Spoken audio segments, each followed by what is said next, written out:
Nous retrouvons nos héros de l'industrie dans leur ring. Place à l'action. Le sujet est lancé. Ils n'ont que quelques heures pour réussir. La moindre hésitation peut faire la différence. À eux de jouer. Le compte à rebours est déclenché. Il va falloir tenir le rythme. Gaël est notre candidat pour l'épreuve de concepteur produit. Son métier consiste à concevoir et mettre au point des produits industriels dans le domaine de la construction mécanique. En plus de ses connaissances de dessinateur industriel, il conçoit l'architecture de l'ensemble d'un produit, choisit les solutions techniques et procède à des simulations numériques. Nous retrouvons Gaël chez lui, à Cessieux, en Isère.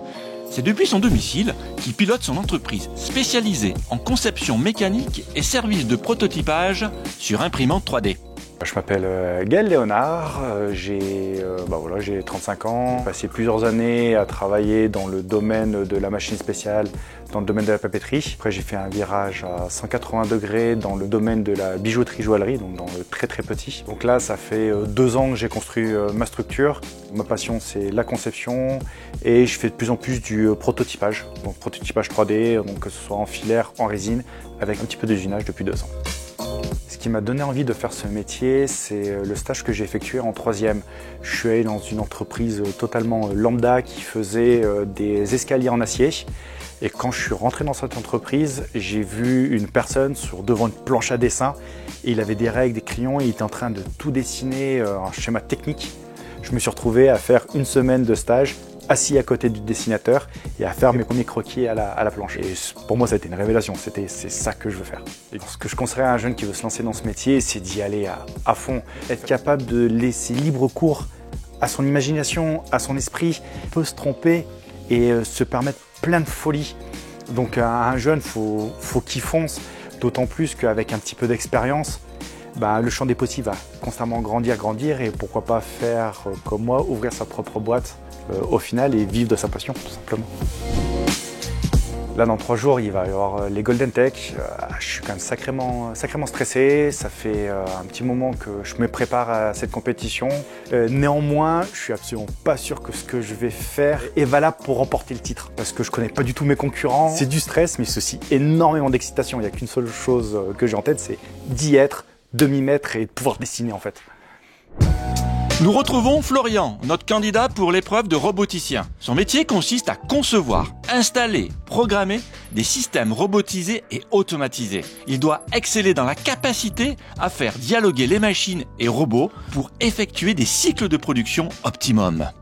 Florian nous a donné rendez-vous chez un de ses clients à Crémieux, en Isère, où il travaille sur la mise au point d'une ligne de production automatisée par des robots. Lui aussi a créé sa boîte. Il nous livre son parcours professionnel et les spécificités du métier de roboticien. Je m'appelle Florian Boscar, j'ai 29 ans. Je suis dans le domaine de la robotique industrielle depuis maintenant 8 ans. J'ai monté ma structure, ça fait maintenant 1 an et demi, donc Prisma Robotique avec mon frère jumeau. Et j'ai fait mes études à Saint-Étienne, au sein de l'université Jean Monnet, donc un DUT génie électrique et informatique industrielle, suivi d'une licence en alternance et LR2I. Alors l'aspect le plus exigeant dans mon métier, c'est d'être constamment un peu sur le qui-vive, c'est-à-dire de se tenir un peu informé des nouvelles technologies utilisées, etc. Ce qui m'a donné envie de faire ce métier, c'est la première fois que j'ai vu un robot à l'université. On avait une maquette qui nous permettait de nous entraîner à la programmation. J'ai tout de suite compris que c'était ça que je voulais faire dans la vie. J'ai tout de suite adoré ce que je faisais. De voir un élément mécanique prendre vie, suivant les actions et le codage qu'on lui implémente, c'est quelque chose que je trouve intéressant et hyper addictif. Au fur et à mesure, on affine, on peaufine. C'est notre création en fait. On a un élément mécanique qui nous est livré et c'est à nous de lui donner vie et c'est ça que je trouve vraiment passionnant dans le métier.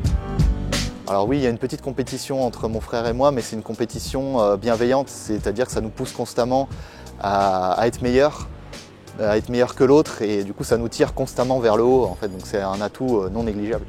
On lance un chrono pour 2 heures. Si tu veux, tu peux soit le mettre sur ta montre aussi comme moi, comme ça tu l'as en même temps. Mon état d'esprit au niveau des Golden Tech, je suis confiant. Je connais mon métier, j'ai pas peur, on va y aller. De toute façon, pour moi c'est plus un jeu qu'autre chose. Faut pas le voir comme un obstacle ou une difficulté. J'y vais pour m'amuser et on verra bien ce que ça donne.